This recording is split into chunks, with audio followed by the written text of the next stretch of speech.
सभी को शुभ संध्या। आज की जो हमारी क्लास है वो है रिसर्च एप्टीट्यूड को लेकर के। अगर जैसा कि आप सभी फैमिलियर हैं रिसर्च के बारे में आपने पहले से पढ़ा होगा, तो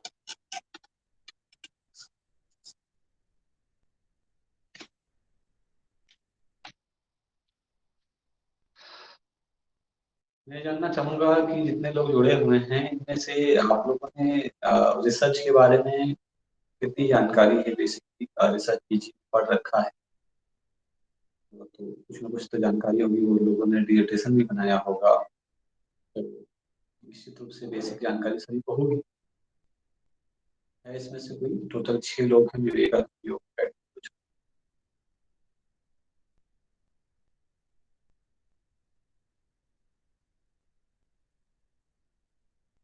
जितने लोग हैं कोई बताना चाहेगा इसमें से? नाम अलग अलग हैं। अन्य शर्मा है, काजल है, शांत, संतोषी, स्मिता, उमा, और जो है योग। कई सारे लोग जुड़े हैं। इस बेसिक ऐसे ही जानकारी चाहता हूँ कि आप लोग डिजर्टेशन या पीजी में रिसर्च मेथोडोलॉजी का कोर्स जरूर पढ़ा होगा, तो उसमें कितनी जानकारी है उसके अनुसार हम आगे शुरू करें।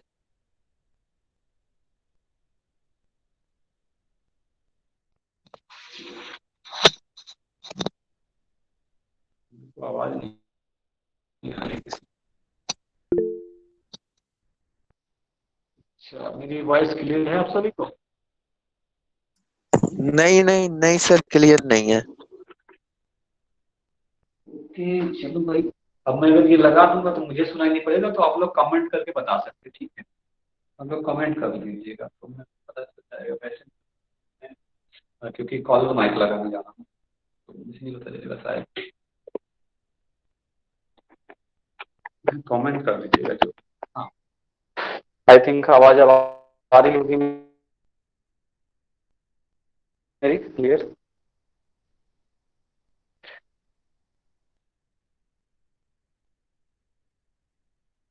हाँ, प्रशांत, आ रही है मेरी आवाज? आप कमेंट बॉक्स में लिख दीजिएगा, क्योंकि मुझे सुनाई तो पड़ेगा नहीं।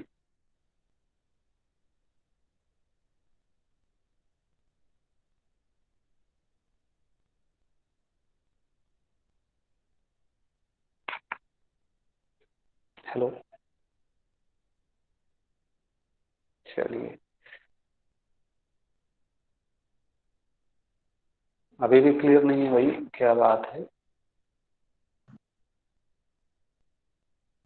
तो भाई बिल्कुल, मैंने तो माइक लगा दिया है, और माइक से तो क्लियर आनी चाहिए कि मतलब। हेलो, अब क्लियर है वॉइस? वॉइस के लिए मैं बता दीजिए कि वीडियो ऑफ कर दिया है शायद। आप वीडियो की वजह से नेटवर्क की वजह से कुछ प्रॉब्लम चल रही है, इस वजह से ऐसी है।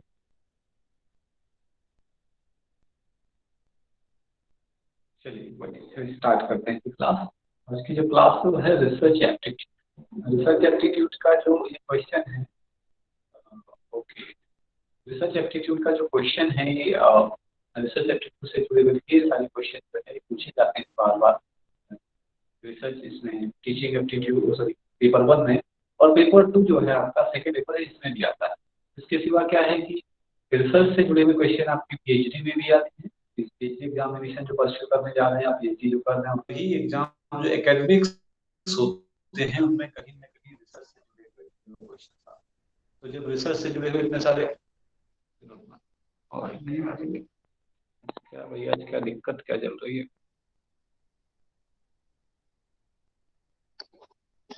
एक सेकंड में ना लेफ्ट करके फिर से जुड़ता हूँ, तो हो सकता है कि आवाज आने लगे।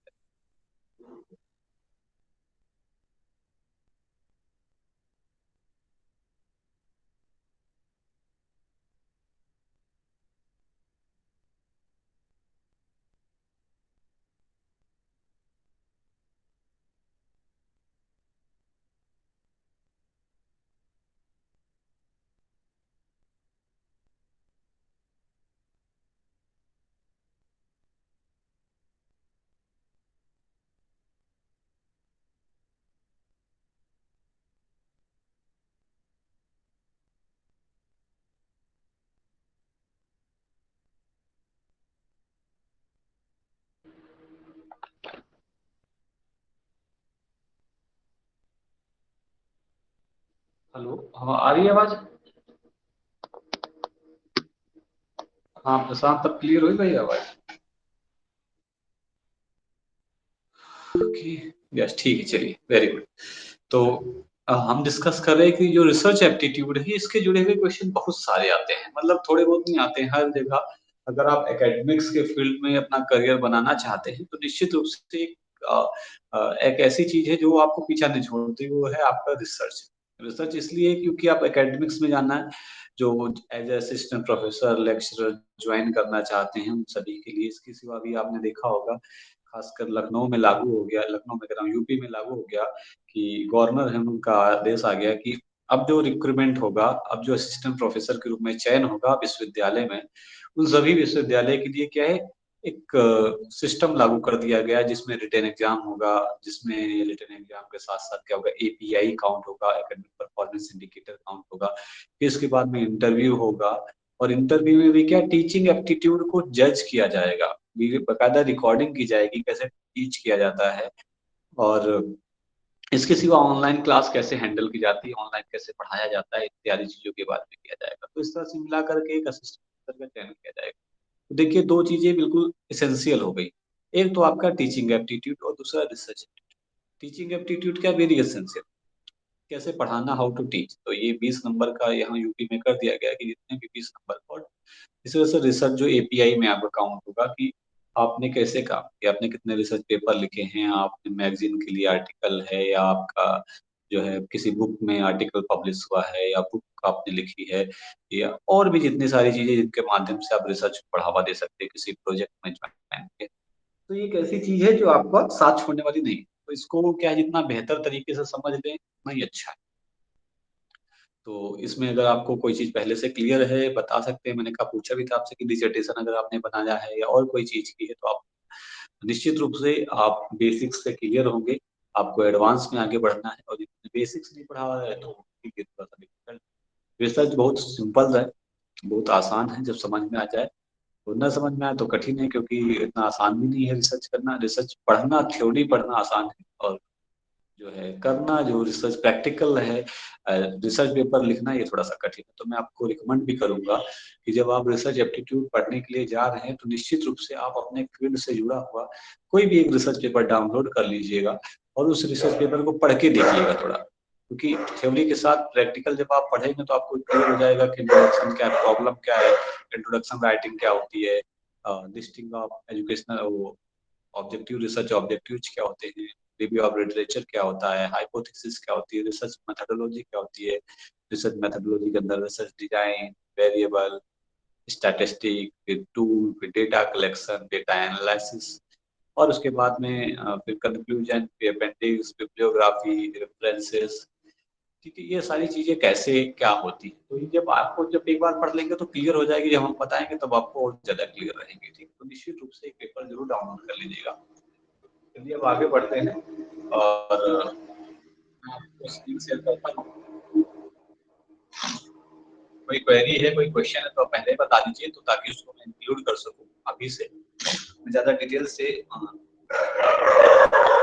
जाऊंगा, बताइए।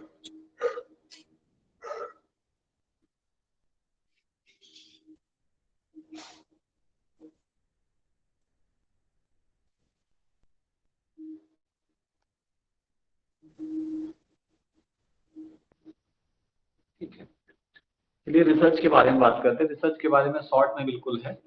शॉर्ट में क्या है, देखिए आप, जो रिसर्च है क्या है, रिसर्च ये सिस्टमेटिक अप्रोच का है to answering a scientific question. तो रिसर्च का एक सिस्टमेटिक है, क्रमबद्ध एक ऐसा उपागम है जिसके द्वारा वैज्ञानिक प्रश्न का उत्तर दिया जाता है। ये अपने आप में कंप्लीट डेफिनेशन है। अगर आपको बताना है, कहीं इंटरव्यू में बताना है या कहीं लिखना है, तो आप इतना गिर देंगे काम चल जाएगा। इसको मैंने हाईलाइट में इसलिए किया है क्योंकि क्वेश्चन जो है नेट के पेपर में आया भी था, वहां से मैंने इसको लिया भी है। ठीक है, तो research is a systematic approach to answering a scientific question. अनुसंधान क्या है, किसी वैज्ञानिक प्रश्न का क्रमबद्ध रूप से जवाब देना ही अनुसंधान है। देखिए, अनुसंधान आप जवाब देते हैं, लेकिन अगर वो क्वेश्चन साइंटिफिक नहीं है और आप उसका जवाब दे रहे हैं तो this is not called research. Research तभी कहलाएगी जब वो प्रश्न जो है वैज्ञानिक, वैज्ञानिक होने का अभिप्राय क्या है, वैज्ञानिक होने का मतलब ये है जिसको आप रिपीट कर सके, जिसको आप वैलिडेट कर सके, जिसको आप मेजर कर सके, वो साइंटिफिक कहलाता है। तो साइंस आप जानते हैं, साइंस का मतलब देखो, आर्ट का मतलब क्या होता है, जिसमें हम व्याख्या करते हैं, सौंदर्यबोध करते हैं। साइंस का मतलब जिसको हम समय के अनुसार माप सकते हैं, जिसको जरूरत के अनुसार रिपीट कर सकते हैं, वो हम साइंस कहलाते हैं। ये सिस्टमेटिक होता है, लॉजिकल होता है।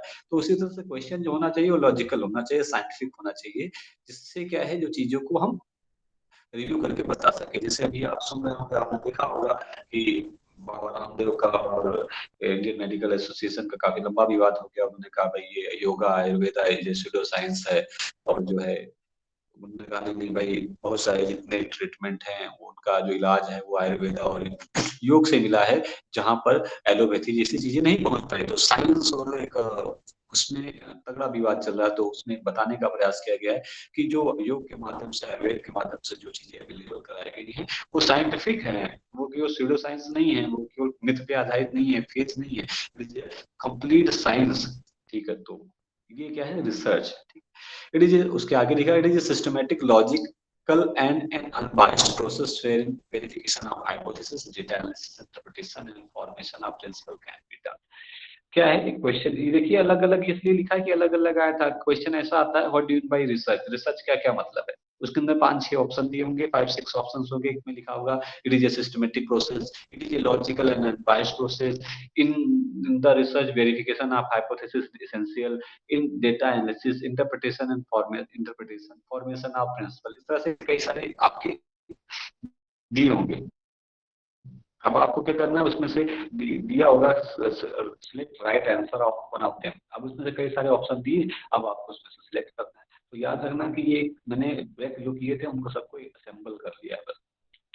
तो ये क्या एक सिस्टमेटिक है जो ऊपर भी पढ़ चुके, लॉजिकल है, तर्क पे आधारित है, अनबायस्ड प्रोसेस है। अनबायस्ड का मतलब इसमें कोई पूर्वाग्रह शामिल नहीं है कि मैंने कह दिया योग का वही इम्पैक्ट पड़ता है। ठीक है, तो योग का अगर आप ये कहते हैं कि योग का योग जैसे जनरल है कि कोविड-19 जैसे जो पेशेंट अगर योग करता है तो ठीक हो जाता है, तो आपने कह दिया भाई योग का फिजिकल इम्पैक्ट पड़ता है, तो यू आर बायस्ड। हम बायस्ड हैं उस चीज को लेकर के कि हमने सीधा कहते नहीं, बायस्ड नहीं। रिसर्च क्या बायस्ड नहीं होती, रिसर्च क्या होती है, एक्सपेरिमेंट पे आधारित होती है, जहां पर हमको अगर जानकारी हमको लगता है कि इसका इम्पैक्ट पड़ता है तो उसको हम एक्सपेरिमेंट करते हैं, उसके आधार पर उसको प्रूफ करते हैं और सिद्ध करते हैं। This is science. अगर हम केवल ऐसे ही कर देते बिना तर्क बिना रिजल्ट के आधार पर, तो ये बायस्ड प्रोसेस कहलाती है। फिर वेरिफिकेशन ऑफ हाइपोथेसिस, हाइपोथेसिस जो बनाई जाती है, परिकल्पना बनाई जाती है, उसकी जांच की जाती है, आंकड़ों का विश्लेषण किया जाता है, उनका विश्लेषण करने के बाद उनकी व्याख्या की जाती है, और व्याख्या के आधार पर जो रिजल्ट आता है उसके आधार पर सिद्धांतों का निर्माण होता है। एक बार क्वेश्चन भी आया था कि सिद्धांतों का निर्माण कब किया जाता है। सिद्धांतों का निर्माण कब किया जाता है, जब रिसर्च का इंटरप्रिटेशन कर दिया जाता है और जो रिजल्ट आता है उस रिजल्ट को जब जनरलाइज किया जाता है, उसे ही सिद्धांत का निर्माण करते हैं। आगे लिखा है इट इज इंटेलेक्चुअल इंक्वायरी और क्वेस्ट टुवर्ड ट्रुथ। ये क्या है, एक इंटेलेक्चुअल इंक्वायरी है और सत्य के प्रति जिज्ञासा है। ठीक है, it lead to enhancement of knowledge. ये सब क्वेश्चन के आंसर है, उसमें आया था कि तो क्या है, रिसर्च करने से क्या होता है, ज्ञान में वृद्धि होती है, सीधी सी बात है। तो पूछा जाता है what is the main object, what is the objective of the research. तो रिसर्च का ऑब्जेक्टिव भी होता है इंटेलेक्चुअल इंक्वायरी करना, सत्य की खोज करना, ज्ञान में वृद्धि करना, एनहांसमेंट ऑफ नॉलेज में करना। ये है आगे, the main objective of research to discover new fact or to make fresh interpretation of known fact। ये भी देखिए जो रेड में लिखा है, जो हाईलाइट करके लिखा है वो रिपीट होता है, इसलिए उसको हाईलाइट करके लिख दिया। ये पूछा गया द मेन ऑब्जेक्टिव क्या है रिसर्च का। तो रिसर्च का जो मेन उद्देश्य होता है, जो मुख्य उद्देश्य होता है, वो डिस्कवर न्यू फैक्ट, नए तथ्यों को क्या करना, खोजना। भाई रिसर्च, री का मतलब अगेन अगेन, और सर्च का मतलब खोजना। तो क्या करता है रिसर्च, क्या करता है, नए तथ्यों की खोज करता है जो हमारे बीच विद्यमान है। बहुत सारी चीजें हमारे बीच विद्यमान है, हम उसको उस रिलेशन को देखते हैं लेकिन उसका इंटरप्रिटेशन नहीं कर पा रहे होते। जैसे कोई गूंगा व्यक्ति अगर उसको कोई मीठा चीज खिला दो तो वो खा तो लेगा लेकिन उसको बता नहीं पाएगा कि वास्तव उसको फील क्या हो रहा है। तो इसी तरह से हमारे आसपास बहुत सारी चीजें मौजूद हैं, हम उसको फील कर पा रहे हैं बट हम उसको बता नहीं पाते हैं। हम उसको सिस्टमेटिक नहीं बता पाते, तो जो फील कर पा रहे हैं उसी चीज को बताने की जो प्रक्रिया, उसी जो फैक्ट है उनको जानने की जो प्रक्रिया, वो रिसर्च है। और साथ साथ फ्रेश इंटरप्रिटेशन करना। क्या होता है, कभी कभी रिसर्च हो जाती है, जैसे आपने देखा होगा प्राचीन काल में बहुत सारी रिसर्चेज हो चुकी है। अब क्या करते हैं, जो नए पीएचडी स्कॉलर्स होते हैं वो क्या करते हैं, जो प्राचीन काल की रिसर्चेज है उन पे अपना शोध करते हैं कि इनकी आज के समय पे क्या उपाय देता है, या जो पहले रिसर्च की गई है उनका आज की जो नई समस्याएं आ रही हैं उनके समाधान करने में कैसी उपाय देता है, इसके बारे में रिसर्च करते हैं। तो ये क्वेश्चन आया था, उसमें ये आंसर के रूप में लिखा था कि टू डिस्कवर न्यू फैक्ट और to make fresh interpretation of known fact. जो पहले से फैक्ट जान चुके हैं उनके बारे में उसका इंटरप्रिटेशन करना। फिर क्वेश्चन आया था उत्तराखंड स्टेट एलिजिबिलिटी टेस्ट में कि रिसर्च जो है किस भाषा से बना है। तो रिसर्च शब्द जो है फ्रेंच लैंग्वेज फ्रांसीसी भाषा से बना है। रिसर्च फ्रांसीसी वर्ड जो है रिसर्च उस भाषा से बना है। इसका मतलब होता है टू लुक, टू इन्वेस्टिगेट, देखना या जांच करना। तो ये क्वेश्चन नॉर्मली आया। तो इसमें कई सारे, देखिए लिखा हुआ थोड़ा सा चैप्टर पैराग्राफ है, लेकिन it include encompass various types of question. ठीक है, बहुत सारे क्वेश्चन को अपने में इंक्लूड कर, चलिए आगे करते हैं। अब आगे आते हैं टाइप्स ऑफ रिसर्च। रिसर्च के बारे में बहुत क्वेश्चन आते हैं, टाइप्स पूछे जाते हैं, उसके अंदर क्वेश्चन दे दिया जाता है और पूछा जाता है कि ये किस प्रकार का रिसर्च है। ठीक है, तो हमें ये जानना जरूरी है। तो इसमें कई प्रकार के हैं, वेरियस टाइप्स के रिसर्च हैं। तो कौन कौन से हैं, तो कोई बेसिक डिवीजन के आधार पर डिवाइड कर दिया गया है अब समझने के लिए। तो सबसे पहला उद्देश्य के आधार पे, on the basis of objective of the research. तो इसमें दो तीन तरह के रिसर्च है, एक फंडामेंटल बेसिक रिसर्च जिसे भी कहते हैं, जिसे फंडामेंटल मूलभूत अनुसंधान या बेसिक रिसर्च भी कहते हैं। ये आगे है क्या बेसिक रिसर्च, इसके बारे में आगे डिटेल से पढ़ेंगे। दूसरा है अप्लाइड रिसर्च। ठीक है, अप्लाइड से व्यवहारिक अनुसंधान कहते हैं। और तीसरा है एक्शन रिसर्च, जिसे हम क्रियात्मक अनुसंधान कहते हैं। तो ये तीन प्रकार की जो रिसर्च है, इनको जो है वो उद्देश्य के आधार पे डिवीजन किया गया। उद्देश्य का मतलब क्या है कि क्या रिसर्चर का क्या ऑब्जेक्टिव। वैसे कोई भी रिसर्च करता है तो हर रिसर्च का एक ऑब्जेक्टिव होता है, तो इस तरह इसका भी ऑब्जेक्टिव है, लेकिन ये समझने की दृष्टि से डिवाइड किया गया है। आगे क्या है, on the basis of precision of research finding. जो रिसर्च फाइंडिंग आती है, यानी जो रिजल्ट हम रिसर्च करते हैं, रिसर्च के बाद में जो फाइंडिंग आती है, वो फाइंडिंग कैसी है। तो वो फाइंडिंग बिल्कुल एग्जैक्ट है कि वो फाइंडिंग जो है उसमें कुछ बीच में चीजें मिली हुई है उनके आधार पे। तो सबसे पहली चीज है एक्सपेरिमेंटल रिसर्च, प्रायोगिक अनुसंधान। प्रायोगिक अनुसंधान क्या होता है, जिसमें हम एक्सपेरिमेंट करते हैं। तो जब एक्सपेरिमेंट जहां हम करते हैं वो ज्यादा साइंटिफिक होता है, क्योंकि एक्सपेरिमेंट हमेशा कंट्रोल इन्वायरमेंट में किया जाता है, लैब में किया जाता है। तो इसका जो डेटा आता है वो ज्यादा प्योर होता है, ज्यादा प्रिसाइज होता है।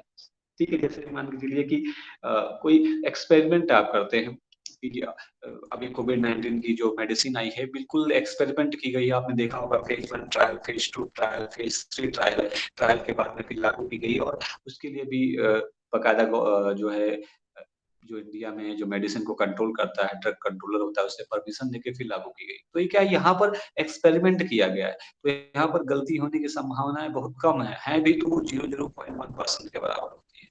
ठीक है, लेकिन जो नॉन एक्सपेरिमेंटल रिसर्च होती है, इनके जो फाइंडिंग्स होते हैं वो फाइंडिंग्स अलग अलग होते हैं। जैसे अब कोई कहता है कि जो है योग करने से, अब योग कर रहे हैं तो नॉर्मल उससे क्या होता है कि स्ट्रेस है, डिप्रेशन है, ऐसी चीजें जो है कम हो जाती है। निश्चित रूप से कम होती है, लेकिन कितना कम होती है ये नहीं पता है। ठीक, कम हो जाती है, हट जाती है, लेकिन हमारे पास क्योंकि क्या है, डिप्रेशन को मेजर करने के लिए ऐसा कोई टूल जो अभी मौजूद नहीं है। जैसे बहुत सारी चीजें हैं, ब्लड प्रेशर है और भी कई चीजों के आधार पर मेजरमेंट करते हैं, लेकिन एज इट इज डिप्रेशन को मेजर करने का टूल नहीं। या डिप्रेशन का अगर है भी तो चूंकि साइकोलॉजी बहुत सारी आगे बढ़ गई है, और भी कई सारी ऐसी चीजें हैं, सोशल साइंस की चीजें हैं कि धर्म अध्यात्म में जो चीजें, जो लोग इन्वॉल्व हैं, जिनका आध्यात्मिक स्पिरिचुअल इन्वॉल्वमेंट है, उनके ऊपर क्या इम्पैक्ट पड़ता है, वो कैसे कोप अप करते हैं प्रॉब्लम से। तो ऐसी चीजों में क्या है कि ये फील्ड स्टडी होती है, और फील्ड स्टडी में जो रिजल्ट आता है वो प्रिसाइज नहीं होता, 100% नहीं कह सकते ये सही है। जैसे कहते नहीं कि अगर आप ये कह दें कि जो है आज गर्मी नहीं पड़ रही, तो ठंडी है, तो आप बिल्कुल, आपके पास थर्मामीटर है, आप चेक कर सकते हैं कितनी गर्मी पड़ती है, कितनी ठंडी पड़ती है। आप बिल्कुल प्रिसाइज है, बिल्कुल चेक कर सकते हैं, एक्यूरेट बता सकते हैं। लेकिन जो है आज का मौसम कितने लोगों को पसंद है, तो उसमें हर किसी का अलग अलग एटीट्यूड है। कोई कहेगा आज का मौसम बहुत खराब था, कोई कहेगा आज का मौसम बहुत अच्छा था। तो ऐसे में इन चीजों को आप बिल्कुल प्रिसाइज नहीं कर सकते, इनमें आप वेरिएशन पाएंगे। तो ये नॉन एक्सपेरिमेंटल रिसर्च होती है या फील्ड स्टडी कहते हैं। उसके बाद होता है on the basis of approach of research finding, उपागम के आधार पे कोई रिसर्च कैसी कितनी लंबी चलेगी उसके आधार पे होता है। तो इसमें दो तरह की रिसर्च आती है, एक होता है लॉन्गिट्यूडनल रिसर्च और एक होता है क्रॉस सेक्शनल रिसर्च। लॉन्गिट्यूडनल जो लंबे समय तक चलती है, लंबे समय का मतलब ये नहीं कि समय की बात, यहाँ मतलब है शुरुआत से लेके जो अंत तक चलती है, फ्रॉम बिगिनिंग टू एंड। जहाँ पर कोई भी रिसर्च की जाती है, उस रिसर्च में जो रिसर्चर होता है, उस जिस पर रिसर्च करना चाहता है, उसके शुरुआत से रिसर्च करता है, फ्रॉम बिगिनिंग को शुरू करता है और एंड तक रिसर्च करता है, तो उससे लॉन्गिट्यूडनल रिसर्च कहते हैं। इसके अंदर कई प्रकार की रिसर्च आती है, जैसे life cycle, historical research. Life cycle का मतलब है जैसे किसी ह्यूमन डेवलपमेंट पे कोई रिसर्च कर रहा है, तो ह्यूमन डेवलपमेंट पे उसने जन्म से लेकर के और मृत्यु अवस्था तक जो एक ह्यूमन होता है उसमें क्या क्या चेंजेस आते हैं, तो उसमें इंटायर उसने चेंज किया। ठीक है, या हम कोई भी चीज ले लें, कोई भी शुरुआत से लेकर अंत तक जिसके बारे में अध्ययन करते हैं, उसे हम longitudinal research, life cycle research करते हैं। यह हिस्टोरिकल रिसर्च होती है। हिस्टोरिकल रिसर्च में कैसे कि हमने मान के लिए हमने एंशिएंट इंडिया ले लिया, एंशिएंट इंडिया वैदिक कालीन ले लिया, तो वैदिक कालीन का कब से उदय हुआ और कब वैदिक कालीन समाप्त हुआ, तब से शुरू से लेकर आगे। या मध्यकालीन ले लिया, या हमने जब बुद्ध आए थे, भगवान बुद्ध, उस समय का टाइम ड्यूरेशन ले लिया, या किसी राजा का टाइम ड्यूरेशन ले लिया, तो हमने उसके शुरू से लेकर अंत तक जो अध्ययन करते हैं उसे हम हिस्टोरिकल रिसर्च जो होती है उसे हम लॉन्गिट्यूडनल रिसर्च के अंतर्गत, जिसमें शुरुआत से लेके अंत तक का। एक होता है क्रॉस सेक्शनल रिसर्च। जो क्रॉस सेक्शनल रिसर्च होता है, इसमें क्या होता है, हम चीजों को क्रॉस कर देते हैं, मतलब जैसे क्रॉस का मतलब डिवाइड करके स्टडी करते हैं। जैसे ह्यूमन डेवलपमेंट है, मानव का विकास। अब मानव जो है वो जब बचपन यानी जन्म से लेकर मृत्यु तक अध्ययन करना है, तो जन्म से लेकर मृत्यु तक अध्ययन करना एक कॉम्प्लेक्स टास्क है कि बच्चा कब जन्म होता है, कैसे जन्म होता है, फिर जन्म की अवस्था में क्या परिवर्तन होते हैं उसमें, फिजिकल, मेंटल, इमोशनल, सोशल कैसे चेंजेस आते हैं, फिर जब इन्फेंसी स्टेज आती है, बाल्यावस्था, तो शैशव अवस्था में क्या चेंजेस होते हैं, फिर चाइल्डहुड होता है, फिर early childhood, late childhood, adolescence, adulthood, फिर ओल्ड एज।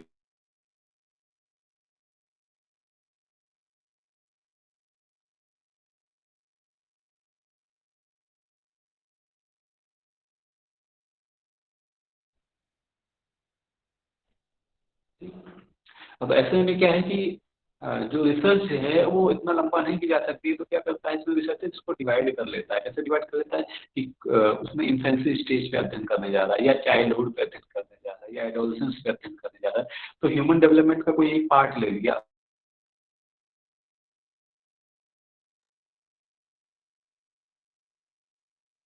कर दिया।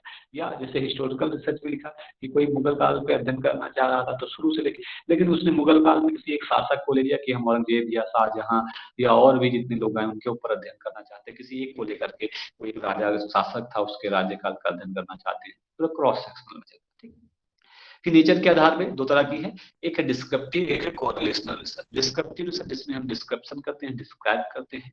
ठीक है, हमारे पास जो डेटा आता है उसको, जैसे सर्वे मेथड आप देखा होगा, सर्वे मेथड में क्या करते हैं, डेटा लेते हैं और डेटा लेने के बाद में क्या होता है उसको डिस्क्राइब कर देते हैं। तो ठीक है, या हम किसी लैंग्वेज की जो थ्योरीज होती है उनको लेकर के डिस्क्राइब करते हैं। तो जहां पर हम डेटा को डिस्क्राइब करते हैं, जहाँ एक्सपेरिमेंट नहीं करते, हमारे पास जो चीजें आई हैं उनकी व्याख्या कर देते हैं, वो सभी डिस्क्रिप्टिव रिसर्च में चली जाती है। फिर होती है कोरिलेशनल रिसर्च, सहसंबंधात्मक। ये उस प्रकार की रिसर्च है जिसके अंदर क्या करते हैं, सहसंबंध जानने का प्रयास करते हैं कि जैसे ए बी से कैसे जुड़ा हुआ है, एक एक व्यक्ति दूसरे से कैसे जुड़ा हुआ है। तो संबंधात्मक में जैसे मान के चलिए कि जो लोग अध्यात्म या जो लोग योग करते हैं, वो लोग प्रॉब्लम से कैसे कॉप अप कर पाते हैं, तो हम एक दूसरे का रिलेशनशिप जानना चाहते हैं। या जो योग करते हैं अध्यात्म से जुड़े हुए हैं, उनका मेंटल हेल्थ कैसे रहता है। तो ये क्या कोरिलेशनल रिसर्च है। तो ये रिसर्च के क्या है, कुछ मुख्य प्रकार हैं, कुछ मेजर मेजर टाइप्स हैं। ऐसा आप क्वेश्चन नहीं आता है कि उसमें रिसर्च को कितने भागों में डिवाइड किया गया है, ऐसा नेट के पेपर में कहीं नहीं आता है और न ही किसी और पेपर में आता है।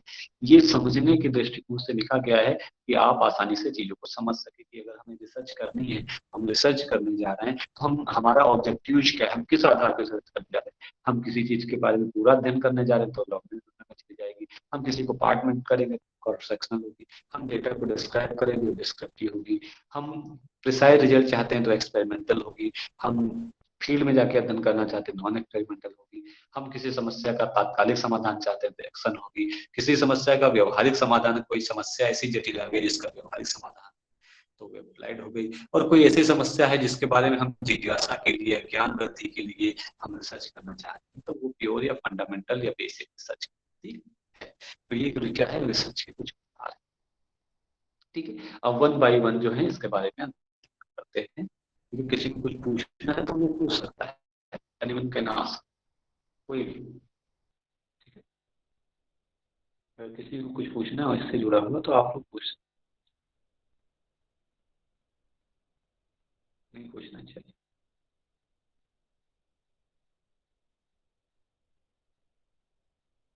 इसलिए सबसे पहला आता है फंडामेंटल रिसर्च। ठीक है, तो ये फंडामेंटल रिसर्च होती क्या है क्लियर।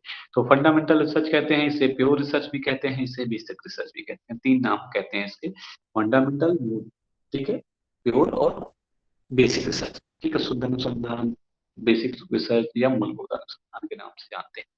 तो ये होता क्या है इसके अंदर। ठीक है, तो basic research also called pure research और फंडामेंटल रिसर्च कहते हैं। Is scientific research aid to improve or develop scientific theories for prediction of natural। ये जो होता है, ये चीजें क्या है, ये एक वैज्ञानिक खोज है, ये वैज्ञानिक अनुसंधान है। इसका जो उद्देश्य होता है, एम टू इम्प्रूव और डेवलप, इसका उद्देश्य क्या होता है, सबसे पहले चीज बिल्कुल ध्यान से देखिएगा, बहुत शॉर्ट में लिखा हुआ है। अगर आप एक रिसर्च की बुक जाएंगे, चाहे वो डीएस कोठारी की बुक हो, चाहे वो सर आवाज नहीं आ रही है।